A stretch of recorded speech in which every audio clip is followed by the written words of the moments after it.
Your willingness to help should not turn into a daily occurrence. Try and follow the 3 rule. If it happens once, let it go. If it happens for the second time, then you need to write a mental note to yourself and just calm your sanity. If it happens for the 3rd time, then you need to intervene.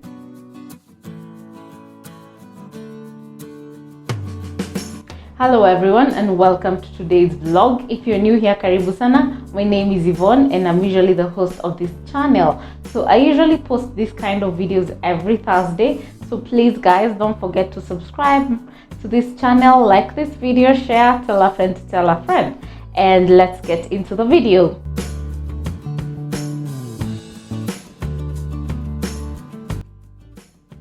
Every office has a negative Nelly or a negative Nelson. These are the kind of people who say no a lot. They don't like change at all. So they like redirecting blames, focusing on every bad in every situation.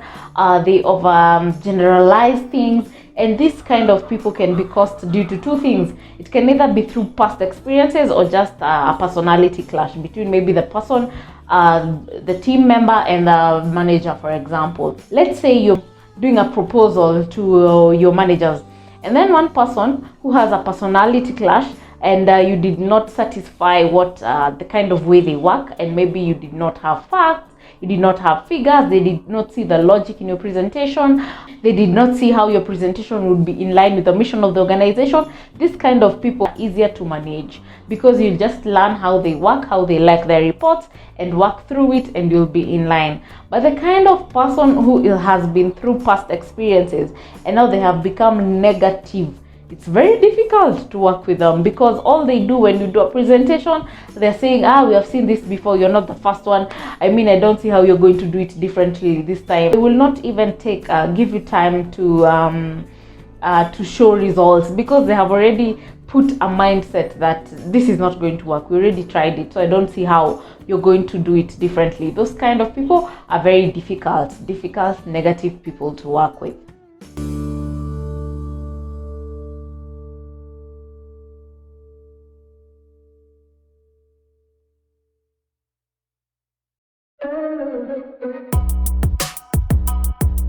Negativity is very contagious, so don't entertain these kind of people. Stay away from them because they're always looking at the glass half empty while you're here busy looking at it glass half full, and they can be very convincing and show you facts and how my way is the right way. Lighten the load of making conversations with them. How do you do this? By having a movie night. If you have a movie night, have it in a group with a couple of friends. If it is a lunch date, have it with a couple of friends. Coffee date, anything that you think of, have it with a couple of friends. Just don't have one-on-ones with them because, as I've said, it is contagious. So you do not want to bear the load alone. At least you can be selfish and spread the risk of the negativity, and a few people will get a few negativities and not just you. Just because they cannot see anything positive in something does not mean you also have to think that way. You can also be a positive influence to them. Let's say you go out on a team building and they don't see the importance of this team building. If anything, they should have added our salaries on that cost of a team building. But you try and tell them, wait, did you know this place? Yes or no? No. So you've known a new place, you've gone for an adventure, you've had fun, you've gone out of the setting of the office. So just try and be the good cop in this situation and try to help them see the positivity. They could not be seeing it, by the way. So you're just there trying to help them see again the glass half full. Don't take it personal, by the way, if they insult you, because they cannot help it. It's their character. So just ignore them. If they insult you, just ignore them. In as much as it is easier said than done, unfortunately here in Kenya, our culture does not know how to respond to kindness. So if you're kind to this person who's being violent, insulting you, they will get even more offended. So just ignore them and don't entertain them. You cannot fight with a fool, you know. So ignore them and let them be. They can't help themselves. Those are their personalities. So don't make your personality toxic because this person has a toxic personality. Be a grown-up. If the attitude is not fading, it's about time you call it quits in this relationship. Even if it is a acquaintance relationship, just know this kind of person and not we cannot relate like this, and just be the person and walk away, because you do not want to affect your attitude and become a negative person. So if their attitude is not changing, if it is not fading away, it is time to relook at your friendship and maybe call it quits and decide they're no longer my persons, they're no longer my people, and just let it go in a professional, emotionally sober way.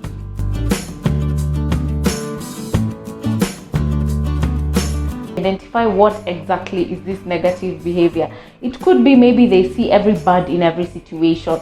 It could be a personality clash. It could be a past experiences. Try and identify that negative behavior, what has caused that negative behavior, and then you move on from there.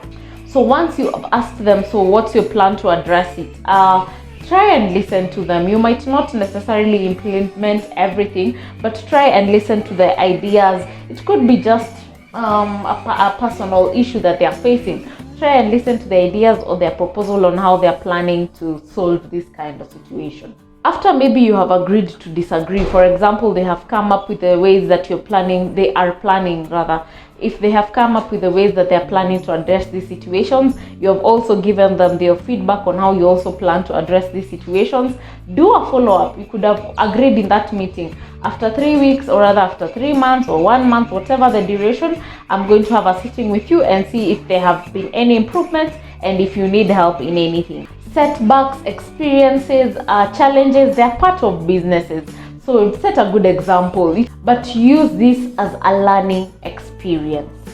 You can promote a mental health, fitness health by having programs in your organization. It could be you're signing up people to the gym, or you're doing yoga in the office, or you're having off days for people. Whatever approach you decide to use, just make sure you have mental and fitness programs for your employees in the organization.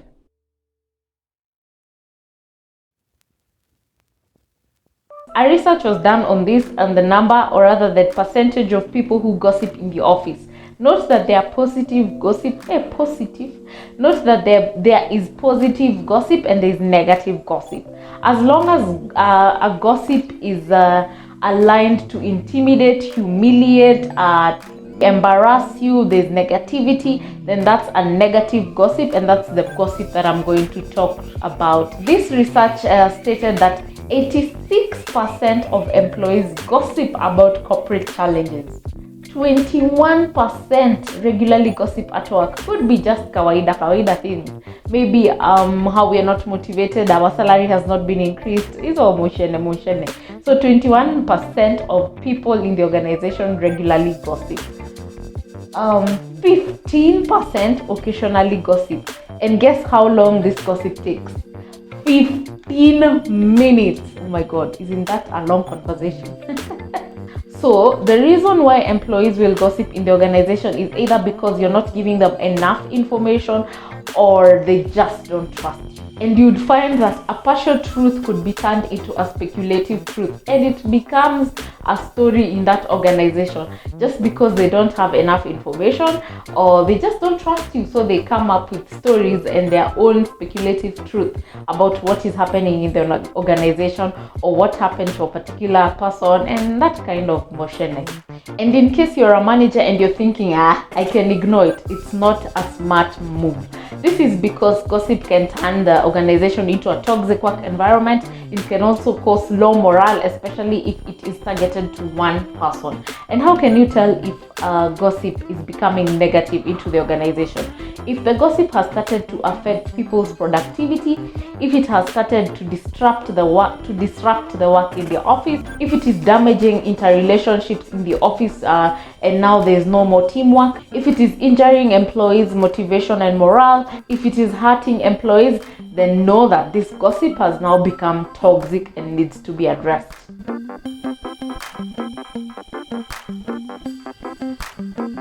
You can come up with policies on how to discourage gossip within the office, or rather within the office space. If, for example, it is a confidential information, I as an employee go and tell my manager, hey, I'm not feeling well, I had a miscarriage, or I usually have problems having children, so I go through IMF, and then you go and spread it to other managers. I mean, we should have a policy. I would not, if you go and spread it to other managers, I will not feel comfortable working in this organization. I can even decide to resign and just move on, and I could be a person who was of value to this organization. So have come up with the policies that will prevent or rather restrict managers or the organization from gossiping or talking, giving out, sharing confidential information within the office space. If, for example, you're in a place where gossip starts as a manager, for example, and people start gossiping, you can either change a topic or you walk away. What you're communicating to this kind of people who are gossiping is that gossip is not tolerated. You can even tell them off and tell them, hey guys, what are you talking about? Can you talk about something else? So you have already communicated that gossip in this organization is not tolerated. If, for example, you as an employee, you have realized that people usually form cliques of gossiping people, you can inform the managers and tell them so that it doesn't get to a toxic place.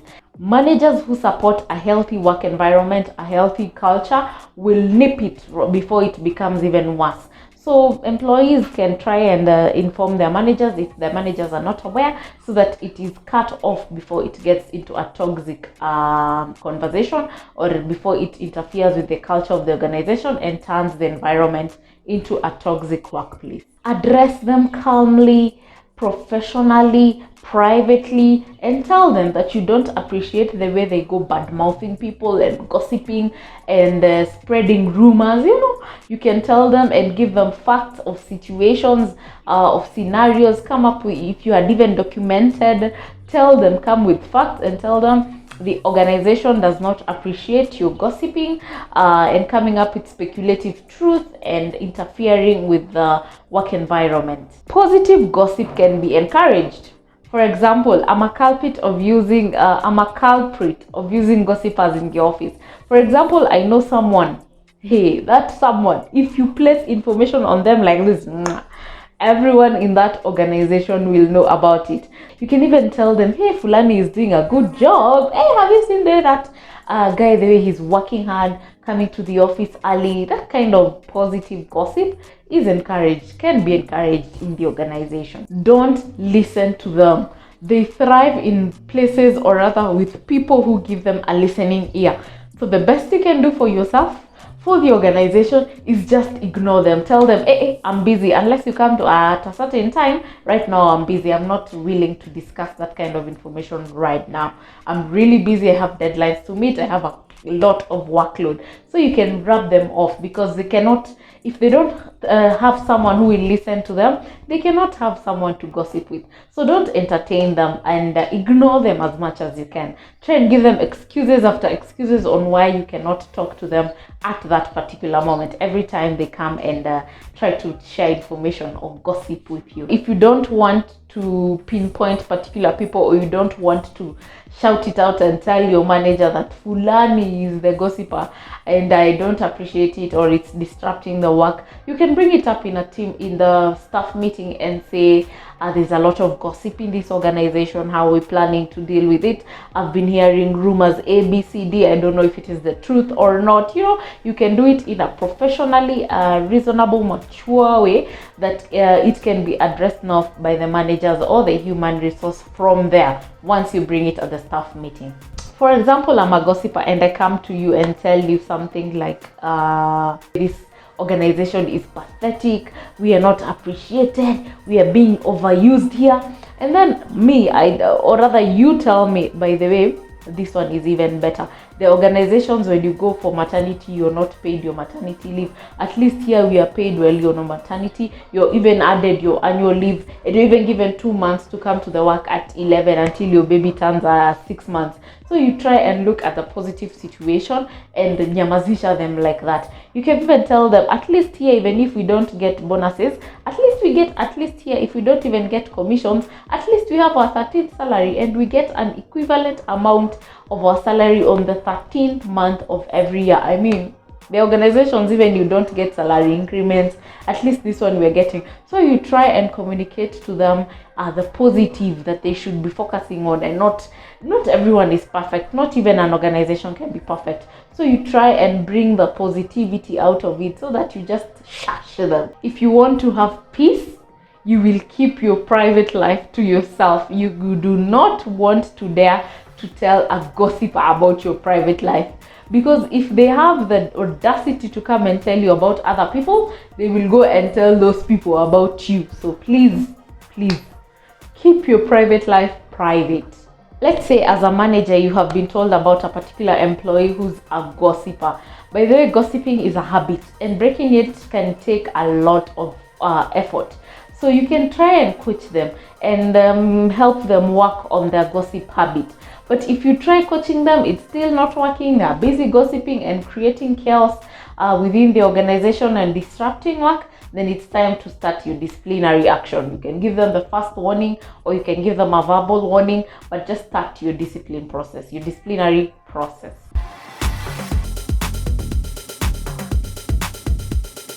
These are the kind of people who want to please everyone in the organization. It doesn't matter, they want to care about everyone. So they're too accommodating. And this kind of people, sometimes they can let you down because they don't know how to say no. So you ask them to do something for you, you expect it done, then you go and you find them, they're overwhelmed, they didn't do it, and the deadline is here with us. If you're this kind of person who's too accommodating to others, how do you break out of this tendency? You first need to think why you feel the need to put other people before you. Is it fear of rejection? Is it fear of failure? So once you know why you feel the need to put others before you, then you're able to deal with this habit. Then you can decide, which habit do I want to improve on? You can make a list and decide, these are my set boundaries, these are my timelines, and by this time I should have improved on these habits. Learn to ask your colleagues to help you. You could be overwhelmed, you have too much work. Just go and ask them to help you in a polite way, of course, and tell them that you're overwhelmed and you could use their help in ABCD. So go and talk to your colleagues about it. If you have a supportive boss, for example, just go to them and tell them, these are my weaknesses.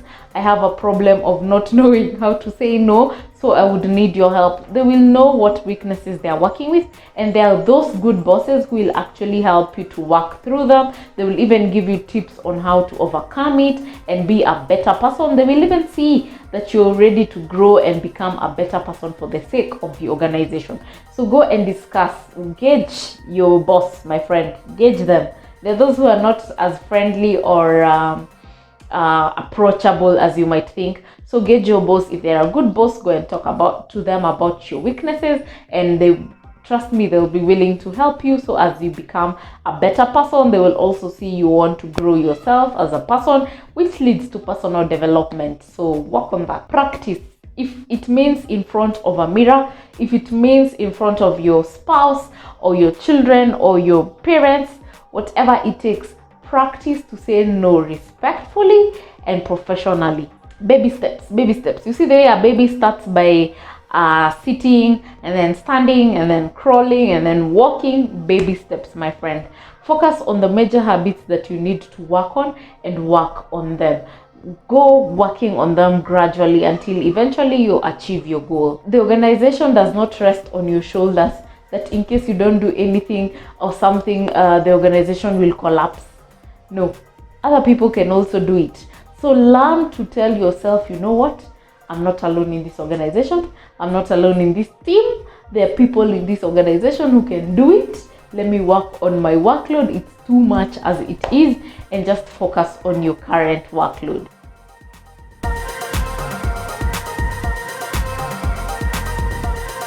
You might think as a pleaser you're doing a favor to yourself, but there are some times that a boss can think you're actually weak, and people will step on you left, right, and center. You'll be like a doormat.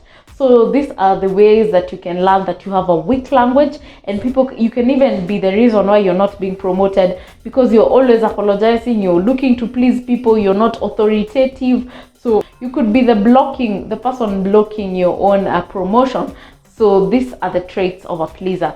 Don't think you're doing yourself a favor. Sometimes you're doing yourself a disservice. By the way, people will read through you, especially when you're just agreeing for the sake of agreeing.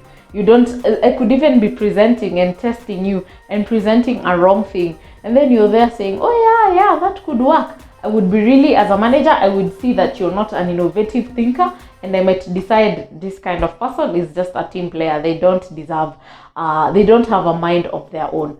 So just don't agree for the sake of agreeing. This is what I was trying to say. You could be undermining yourself by apologizing for nothing. You're constantly apologizing. So you're undermining yourself in some way. Apologizing is okay, especially if you have done something wrong. Apologize and move on. But for sure you have not done anything wrong. For example, it is a team member, then you need not to apologize, because you're weakening yourself in front of your bosses or your managers or whomever it is. You're making yourself look weak. If you're constantly looking for someone to double check your work, you're looking for someone to check if your work is up to par and if you've done quality work, you could be undermining yourself. Just come up, try and find confidence within yourself and come up with a checklist. If, for example, I'm for sure doubting this work that I have presented is not according to par, give someone to check for you and check what exactly they're looking at. Are they looking at spelling mistakes?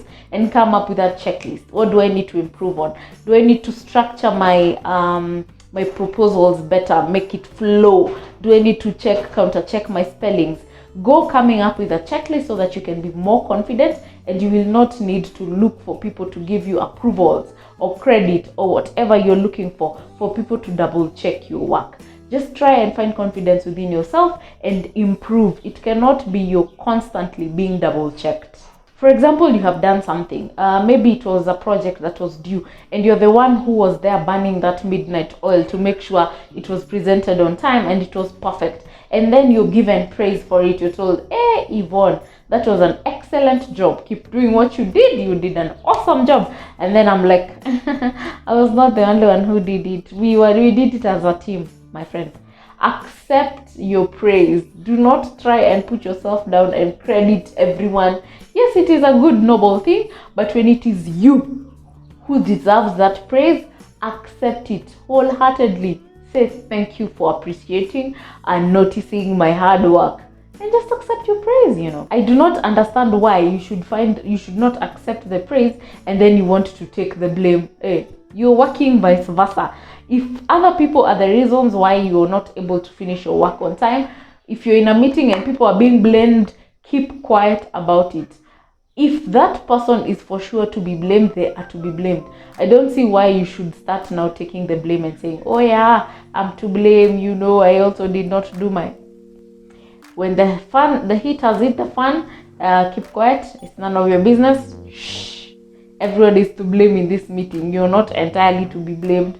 If everyone did bits and pieces, maybe people didn't give their reports on time, and so you are not able to compile it and give it on time, you're all to blame. Don't just be there seated and taking the blame. If you cannot take the praise, do not take the blame. You could not be everyone's tea. Just maybe the way you carry yourself or your personality or how you dress or your body shape. You could just not be everybody's cup of tea, and that is okay. You did not go to work to be liked. Just accept the ABCD does not like me, and it is fine. And you move on. I come to your desk and tell you, Aki, help me with this assignment. I need it by tomorrow. Please do it for me. Aki, please, you're the best. Please do it for me. And then you're there. Okay, I'll do it for you. I dump it to you, and I go. Another person comes. Aki, I need something to be done urgently, and I need you to do it. Please do it for me. You're just there saying, yes, okay. So when we are going home, knowing you're sorting it, you're there working till late so that you're able to finish everybody's needs on time. Just learn to say no, because you're overworking yourself, and you will feel at some point you're not being appreciated. But why would I appreciate you and you're busy doing me a favor? So please learn to say no. Just don't say yes, and then you're the one who's working there till late trying to do my work for me, and you could have just said no, I don't have the time, and right now I'm also swamped with my own work. This is not always the best thing, especially if you are withholding information that could solve this conflict. I mean, why would you do that? For example, maybe I tried and sent an email and I copied you. I sent an email to the boss and CC'd you, and you got it and the boss didn't get it. Maybe their email has a problem, and instead of you speaking up and you say, oh yeah, I got that email, is that the one you're talking about? You're there keeping quiet. I'm getting in trouble that I did not send my report on time while I sent and copied you, and I'm trying to look for it on my sent items so that I can convince my boss, while you would have just said, yeah, she sent it, or your email has a problem. Why can't you just say that? I mean, if you have information that could solve a conflict, speak up. One thing that managers should know is that people pleasers are good employees until they're not. When these people get tired, they feel overworked, unappreciated. Well, it's their personality. You didn't know even people are using them. They would make sure they have all the information of this organization, and then they will go, no even notice. You guys will be left hanging and wondering, wow, where is Fulani? Hey, she needs to do ABCD, because the entire office was depending on her. And this happens mostly when maybe it's a personal assistant or the receptionist or the admin. She disappears. So they can be good workers until they are not. So try and diversify your risk. Give people tasks to do on. Don't overly rely on this one person. They can disappear when you need them the most with all the information. Yani, mtachoma taa, my friend.